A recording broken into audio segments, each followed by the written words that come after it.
Mesdames, Messieurs, bonjour et merci de nous rejoindre pour cette session d'information. Le ministre de la Communication, porte-parole du gouvernement, met en garde les utilisateurs des réseaux sociaux contre les incitations à la violence dans cette période électorale.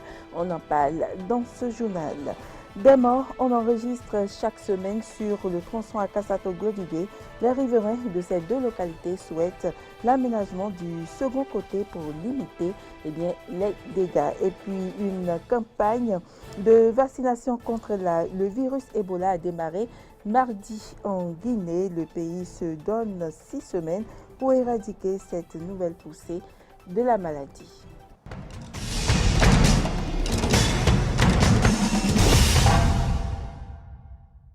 Bienvenue à toutes et à tous. Ouvrons ce journal par cette information qui vient de nous parvenir.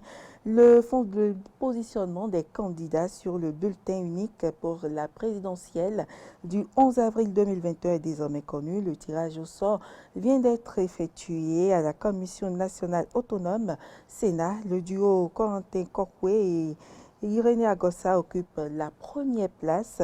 En deuxième position, le duo Alassane Soumanou et Paul Rompé. Et puis en troisième position, le duo Patrice Talon et Mariam Tchabi Talata. Le Conseil des ministres s'est tenu ce mercredi 24 février 2021 sous la présidence du chef de l'État Patrice Talon. Plusieurs décisions ont été prises, dont celle relative à l'adoption du décret portant mise en place d'une commission ad hoc de négociation des contrats pétroliers et nomination de ses membres et renforcement de la desserte en eau potable dans certains quartiers du littoral et de l'Atlantique. Suivez ici un extrait du compte-rendu présenté par le ministre de la Communication, porte-parole du gouvernement, Alain Orunla. Décret portant mise en place d'une commission ad hoc de négociation des contrats pétroliers et nomination de ses membres. Au titre des communications, renforcement de la desserte en eau potable des quartiers de Fidjosé dans la commune de Cotonou et Godomé dans celle à Abomey-Calavi. Les données techniques disponibles estiment à 110 000 m3 jour la demande actuelle en eau potable dans la ville de Cotonou, contre une capacité de production de 85 000 m3 jour. Ce déficit de la fourniture en eau ne permet pas de desservir convenablement les zones périphériques qui se situent en bout du réseau de distribution. Aussi, en attendant le démarrage du projet d'adduction d'eau potable de Cotonou phase 3, dont les études techniques détaillées sont en cours, une action urgente est-elle retenue dans le cadre des mesures gouvernementales de lutte contre la COVID-19 pour renforcer l'alimentation en eau potable dans les dites zones aux fins de garantir la disponibilité permanente en eau au profit des populations. Les travaux consistent en la mobilisation d'une production complémentaire depuis la nouvelle usine de Zivier dans la commune d'Abomey-Calavi et son raccordement à la station de traitement d'eau de Godomé.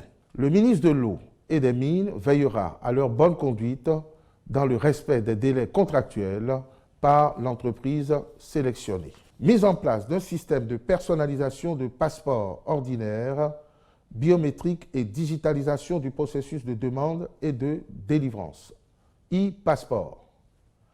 La mise en place d'un tel dispositif est nécessaire pour moderniser les services chargés de la délivrance de ces documents de voyage, notamment sur les volets relatifs à la gestion du processus de personnalisation des passeports ordinaires, biométriques et la fourniture de services aux usagers. Incitation à la violence via les réseaux sociaux, le ministre de la Communication, porte-parole du gouvernement, Alain Orunla, s'est également prononcé. Je vous invite à le suivre. Je voudrais vous rassurer et à travers vous, le peuple béninois, ainsi que l'opinion, que le gouvernement prend et prendra toutes les dispositions pour prévenir et décourager tout acte de violence ou d'appel à l'insurrection. Je voudrais également vous dire que les auteurs de tels agissements répondront inévitablement de leurs actes devant les tribunaux, car le Code du numérique interdit l'utilisation des réseaux sociaux à des fins criminelles. C'est l'occasion pour le gouvernement d'exhorter tous les acteurs politiques et par-delà eux, tous nos concitoyens, à promouvoir des comportements républicains, des comportements de paix. Car nous savons que certains politiciens, au lieu de porter les différends politiques devant les juridictions compétentes ou de privilégier des modes de règlement pacifiques, s'emploient plutôt à instrumentaliser les populations, à nouer des liens criminels avec des réseaux mafieux en vue de provoquer des troubles dans notre pays. C'est notamment dans ce cadre, comme vous avez pu en avoir écho, que le procureur spécial près la Cour de répression des infractions économiques et du terrorisme a entrepris d'écouter certaines personnes dont l'activité suspecte et les agissements répréhensibles commandent qu'elles s'expliquent devant la justice. En tout état de cause, le gouvernement prendra toutes ses responsabilités pour rassurer nos compatriotes, pour garantir un processus électoral paisible et surtout pour sanctionner avec la dernière rigueur tout auteur de troubles ou de violences à l'occasion de ces élections à venir. Lancement mardi dernier du Forum national des enfants maires du Bénin. L'événement a eu pour cadre la mairie de Boycon, une rencontre des enfants de plusieurs communes qui vise la promotion des valeurs cardinales et le respect des droits des enfants au Bénin. Suivez le compte rendu de Carole Olaye et Jean-Baptiste Boko. Ces enfants maires ont pour mission de promouvoir le respect des droits des enfants au Bénin et de plaider pour impacter d'autres enfants tout en mobilisant des partenariats pour le renforcement de leurs différentes actions. De nobles ambitions qui ne pourront se concrétiser sans ces moments de retrouvailles que constitue le Forum national des enfants maires du Bénin. Il se veut être un creuset d'échange de ces enfants en vue de la redynamisation des groupes organisés d'enfants dans les communes au fin de leur participation effective à la mise en application de leurs droits. L'objectif du forum, c'est redynamiser, former les enfants pour qu'ils puissent, dans leur commune, mener des actions pour leur participation à la prise de décision, pour qu'ils aient leur mot à dire. Nous sommes dans une situation critique où les enfants sont de plus en plus marginalisés. Les filles sont de plus en plus discriminées. Or, nous avons besoin de chacun d'entre nous pour développer notre Bénin. Aux amis, comment gérer des agacements des amis, comment gérer leur fidélité, comment gérer leur trahison. Vous voyez, comment il faut diriger, comment il faut être sociable. Comment on ne peut pas contenter tout le monde, mais il faut contenter le maximum. C'est toute une stratégie qu'on acquiert au fil du temps. Et je suis persuadé, mais vraiment intimement persuadé, que l'initiative qui nous réunit aujourd'hui, le Forum national des mères enfants, est en train de nous préparer à être les futurs dirigeants de ce pays. Organisée depuis 2018 par l'Association des conseils d'enfants du Bénin, cette édition du Forum national des enfants maires du Bénin vise donc la mobilisation et le renforcement des capacités des enfants pour la défense de leurs droits. Malgré la crise sanitaire liée au Covid-19, 40 enfants y prennent part en présentiel et 60 en ligne grâce au soutien des partenaires. Nous avons 4 domaines à travers lesquels nous travaillons. Et l'un de ces domaines, principalement, traduit ce que vous faites ici, à savoir que nous amenons les jeunes, les enfants et les jeunes à diriger. Diriger pour nous, pour faire en sorte que nos initiatives, nos interventions, nos contributions donnent l'opportunité aux enfants, aux jeunes que vous êtes pour participer pleinement à la vie citoyenne et ainsi être réellement les citoyens de demain. Le Forum national des enfants maires du Bénin est prévu pour durer 3 jours avec une journée de formation des enfants et 2 jours de réflexion en vue d'atteindre efficacement les objectifs qui leur sont assignés. Et loin des canaux de circulation, le tronçon à Kassato-Glodjibé, dans la commune d'Abomey-Calavi, s'apparente à un couloir de la mort. Des cas d'accidents fréquents y sont observés. Les riverains et usagers demandent l'aménagement du second côté de la voie pour limiter les dégâts. Suivons le point de la descente sur le terrain avec Laurent Todinkes et Jean-Baptiste Boko. C'est ce qu'est la route nationale inter-État numéro 2. Une route qui part de la ville de Cotonou pour la frontière nigérienne. À un moment donné, sur le tronçon, on se croirait dans une rue de quartier. La double voie qui quitte Cotonou s'arrête à quelques encablures du carrefour Mississento. Et ici commence le calvaire des usagers. C'est tellement exigu qu'à des moments donnés, quand il y a un choc, il y a un accident sur la voie, ça crée vraiment un embouteillage terrible, à telle enseigne que c'est un casse-tête pour la police républicaine. Pas plus tard que 10 jours, je crois, et il y a des frères, même pères, qui sont étudiants, qui allaient au cours au campus. Ils sont de Zé, selon mes informations.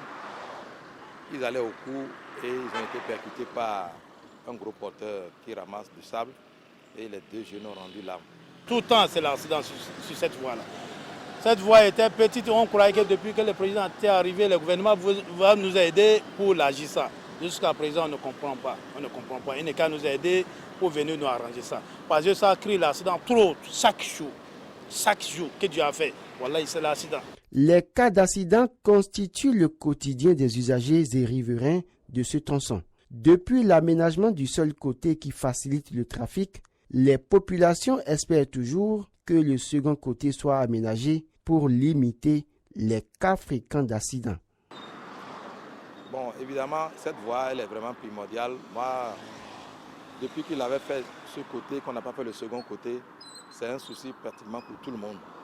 Usagers, motocyclistes, automobiles et gros porteurs.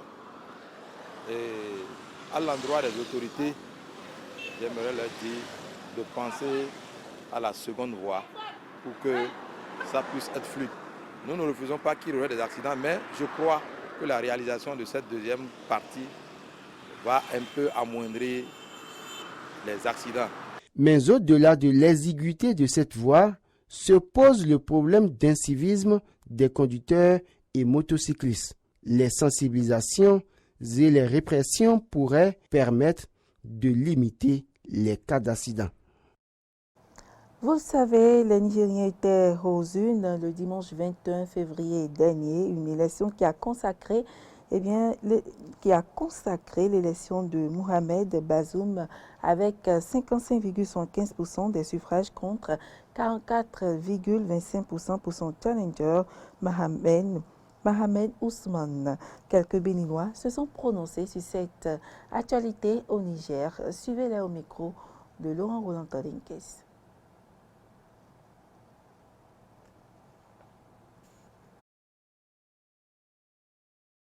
Quelques soucis avec ce sujet et puis allons toujours au Niger. La tension monte d'un cran au lendemain de la publication des résultats provisoires du second tour de l'élection présidentielle. La capitale Niamey a été le théâtre d'échauffourées. L'opposition conteste les résultats qui donnent pour vainqueur Mohamed Bazoum. Mohamed Bazoum, 2 501 459 voix, soit 55,75%. Des résultats provisoires contestés et un pays dans le chaos. L'annonce de la victoire de Mohamed Bazoum aux élections présidentielles par la commission électorale n'est pas acceptée. Le candidat d'opposition Mahaman Ousmane a revendiqué avoir remporté le scrutin. La compilation des résultats des PV en notre possession, à travers nos délégués dans les différents bureaux de vote, nous donne gagnant avec 50,30% des voix contre 49,70% pour le candidat du pouvoir. Des annonces qui contredisent les résultats provisoires et qui font planer un doute sur la légitimité des élections. Selon Mahaman Ousmane, la victoire de son adversaire, fidèle du président sortant Mahamadou Issoufou, n'est pas justifiée. Plus encore, selon le candidat d'opposition, les chiffres prouvent une véritable corruption. Agadez à l'exemple de la circonscription de Timia, où un taux de participation de 103% a été rapporté avec un score de 99% en faveur du candidat du pouvoir. Dans ces zones, nos délégués ont été contraints, sous la menace d'armes à feu, à signer les PV sans aucune possibilité de porter des observations. Et cette prise de parole diffusée mercredi matin et dont les chiffres n'ont pas été authentifiés a été suivie par plusieurs manifestations dans le pays. C'était notamment le cas dans la capitale, Niamey, où une station-service a été vandalisée. Et des affrontements entre protestataires et forces de l'ordre ont également éclaté. Le dégât qu'on a fait, c'est à cause de résultat qu'il a mis. C'est à cause du résultat qu'on ne veut pas. On a dit que Bazoum n'a pas venu de première position. C'est à cause de ça qu'on a sorti. On est sorti pour faire des dégâts. C'est pour cela. Parce qu'on ne veut pas le Bazoum, on ne veut pas. Même demain, on ne veut pas le Bazoum. L'accès au réseau Internet a quant à lui été considérablement réduit dans les villes de Niamey et Zinder, sans explication apparente. Et si pour le moment les résultats des élections présidentielles ne sont que provisoires, l'objectif initial est loin d'être atteint. En effet, c'est la première fois depuis 60 ans qu'un président va succéder à un autre président élu démocratiquement. Reste à savoir qui de Mohamed Bazoum ou de Mahaman Ousmane récupérera la tête du Niger et pourra rassembler un pays qui semble divisé. C'est désormais à la Cour constitutionnelle de trancher. Le virus Ebola est récemment réapparu en Afrique de l'Ouest. L'épidémie a été déclarée le 14 février dernier. La Guinée a commencé à immuniser sa population contre cette fièvre hémorragique mortelle. Le pays se donne 6 semaines pour éradiquer cette nouvelle poussée de la maladie. Plusieurs dizaines de milliers de doses de vaccins contre Ebola, tout fraîchement arrivées en Guinée et fournies par l'Organisation mondiale de la santé. Ce mardi, presque immédiatement après l'arrivée des 11 000 doses de vaccins dans le pays, la campagne de vaccination contre le virus a été lancée dans la préfecture de Nzéré-Koré, dans le sud-ouest du pays, à l'épicentre de la résurgence de l'épidémie qui frappe à nouveau le pays. Les premières doses ont été inoculées aux résidents qui ont été en contact avec des malades, ainsi qu'au personnel soignant de la région, heureux de se voir enfin protégés par cette campagne vaccinale. Je suis très fier d'être vacciné et c'est une joie pour moi que la population de Gouéké soit vaccinée. Et je suis fier que la population ait accepté. Il y a une semaine, l'OMS déclarait le début officiel de l'épidémie de fièvre hémorragique après que les autorités locales ont recensé de nombreux cas avec symptômes de saignement, diarrhée et vomissements. Selon un décompte officiel, il y aurait déjà 8 morts. La dernière flambée du virus Ebola en Afrique de l'Ouest avait eu lieu entre 2013 et 2016 et avait fait dans la région plus de 11 300 morts, dont plus de 500 professionnels de santé. Mais cette fois-ci, Conakry et l'OMS s'estiment mieux armés qu'il y a 5 ans, grâce à l'expérience précédente et bien sûr, grâce au progrès de la vaccination. Avec le sérum efficace contre la souche Zaïre du virus, celle qui semblerait être présente en Guinée, les autorités sont confiantes quant à l'évolution de l'épidémie. Les vaccins qui sont mis à disposition aujourd'hui à travers le programme des urgences de l'OMS seront à mesure de nous aider à stopper la propagation de la maladie. Ils sont destinés essentiellement au cercle des contacts des cas que nous connaissons, mais aussi à un deuxième cercle éventuellement pour nous assurer d'interrompre la chaîne de transmission. C'est déjà un sentiment de satisfaction. Et si aujourd'hui nous avons procédé au lancement de la vaccination, ça veut dire que dans un bref délai, moi je me dis dans 6 semaines plus tard, nous allons finir avec cette épidémie d'Ebola.